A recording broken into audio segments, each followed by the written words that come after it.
alihi wa sahbihi wa wala la haula wa la quwwata illa billah wa ba'du.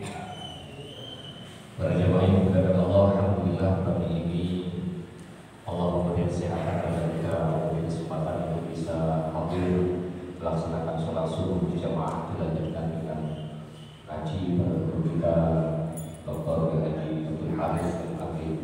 Mudah-mudahan kita semua diberi istiqomah oleh Allah, diberi keberkahan di bulan Rajab dan disampaikan umurnya untuk bertemu dengan bulan suci Ramadan. Amin. Allahumma amin. Kita awali dengan membaca surah Al-Fatihah. Mudah-mudahan kita semua hari ini berkah dari Allah Subhanahu wa taala.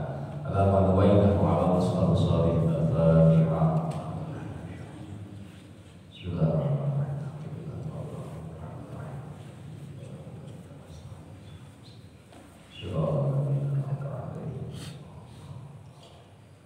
Waktu sebelumnya kami serahkan kepada guru kita Dr. Haris untuk menyampaikan kajiannya dan penyelingan bisa menyiapkan pertanyaan dan nanti kita ajukan kepada beliau. Waktu sebelumnya kami serahkan kepada beliau.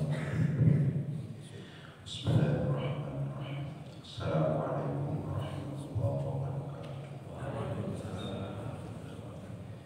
Bismillahirrahmanirrahim. Wassalatu wassalamu ala rasulillah sayyidina Muhammad wa ala alihi wa sahbihi wa wala. Rabbi shrah li sadri wa yassir li amri wahlul 'uqdatam min lisani yafqahu qawli. Amma ba'd. Yang terhormat para kiai, para ustaz, para jamaah salat subuh yang berbahagia. Alhamdulillah pada kesempatan pagi hari ini kita dipertemukan oleh Allah dalam acara kajian rutin. Shalawat dan salam semoga tetap tercurahkan pada junjungan kita Nabi sallallahu alaihi wasallam. Dalam kesempatan pagi hari ini saya akan membacakan sebuah ayat Al-Quran. Ini sebenarnya sudah terkenal dalam momen tahun baru, dalam baik Hijriah maupun Masehi itu sering dibaca. Tapi ada hal-hal yang mungkin perlu kita tegaskan. Ayat tersebut itu adalah ayat Al-Hasyr 18. Ya ayyuhalladzina amanu, wahai orang-orang yang beriman. Jadi khitab seruan ini tertuju pada orang yang beriman. Bisa jadi orang yang tidak beriman kurang peduli pada masalah itu. Dalam Al-Quran jelas, ya ayyuhalladzina wal tanzur nafsun ma qaddamat lighad. Wal tanzur, hendaklah jiwa, hendaklah orang itu bisa melihat ma qaddamat, apa yang telah dilakukannya liwat untuk kepentingan yang akan datang. Lantas ini sebenarnya kalau seandainya kita tarik lebih umum itu mengenai evaluasi. Evaluasi itu adalah tahapan yang pasti dilakukan oleh orang yang melakukan apapun, baik terkait dengan kepentingan dunia, usaha dunia maupun akhirat. Kita mau berdagang, mau mendirikan apa macam-macam, evaluasi itu penting dan pasti dilakukan untuk mengetahui kira-kira apa yang bolong-bolong, apa yang kemudian teledor, apa yang kurang sempurna pada masa yang lalu. Ini evaluasi itu mesti dilakukan. Terus mesti banget mau berapa? Ini mesti banget. Meskipun yang dimaksud dalam konteks ini adalah lihat itu, semua tafsir mengatakan itu adalah hal-hal yang bersifat ukhrawi untuk kepentingan akhirat kita. Jadi ahli tafsir itu sangat rinci, sangat teliti. Ketika kemudian dikaitkan dengan akhirat kita, keteledoran yang terkait dengan bagaimana persiapan kita menuju kematian, maka tidak banyak yang melakukan, dan ungkapan tidak banyak yang melakukan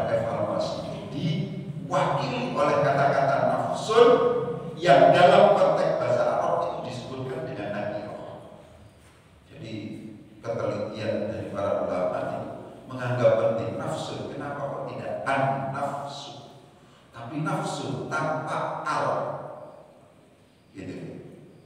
Jadi memang terkait dengan mungkin kalau usaha kita setiap hari melakukan evaluasi.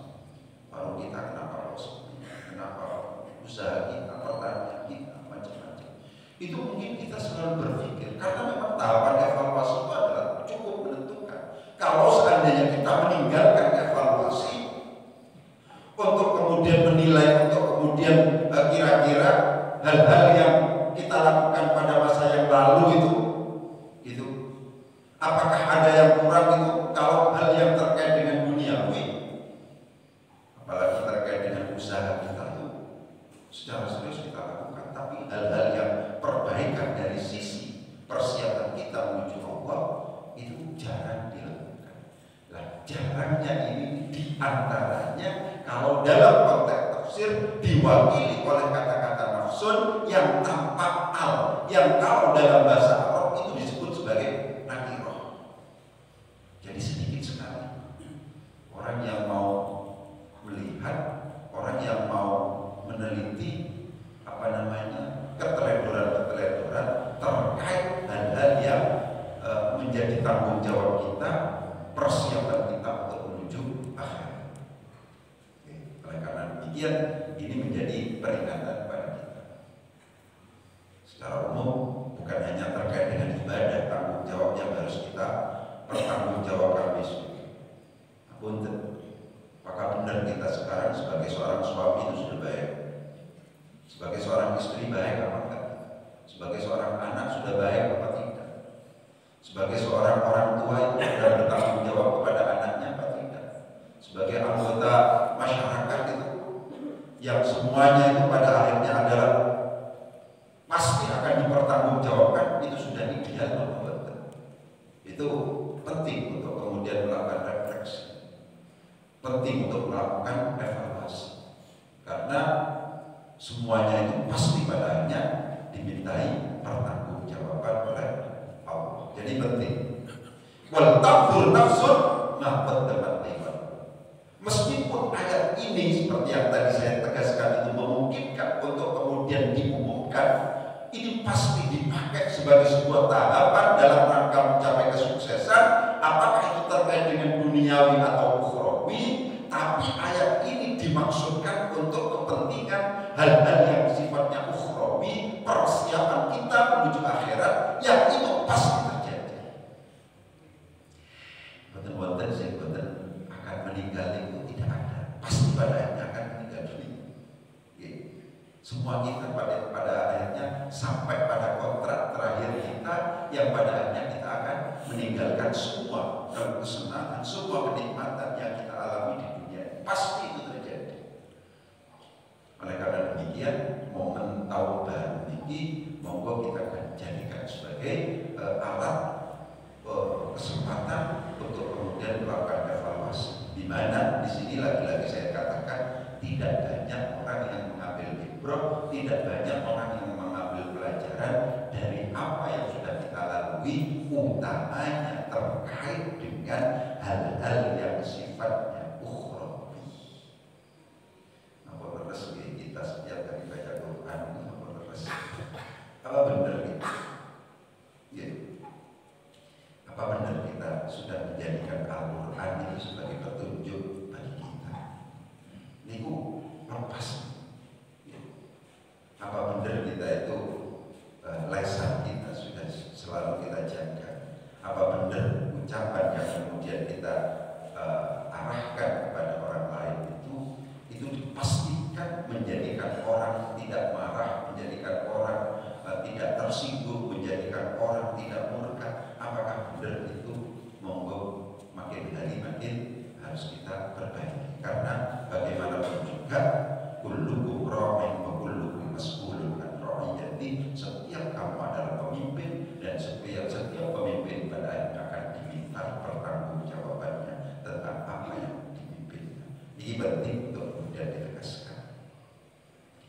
Di dalam ayat ini, ketelitian para ulama, satu, khitobnya ini, khitob itu seruannya ini adalah pada alladzina amanu, orang yang peduli untuk terus memperbaiki perilaku, untuk memperbaiki kualitas hidup menuju persiapan akhirat itu pasti hanya dilakukan oleh orang-orang yang beriman saja. Orang yang tidak menyadari besok akan ada yaumul hisab, besok itu akan dihisab dan seterusnya, itu kalau tidak menyadari itu makin hari makin jauh, makin hari makin jauh dari rel agama, itu biasa-biasa saja.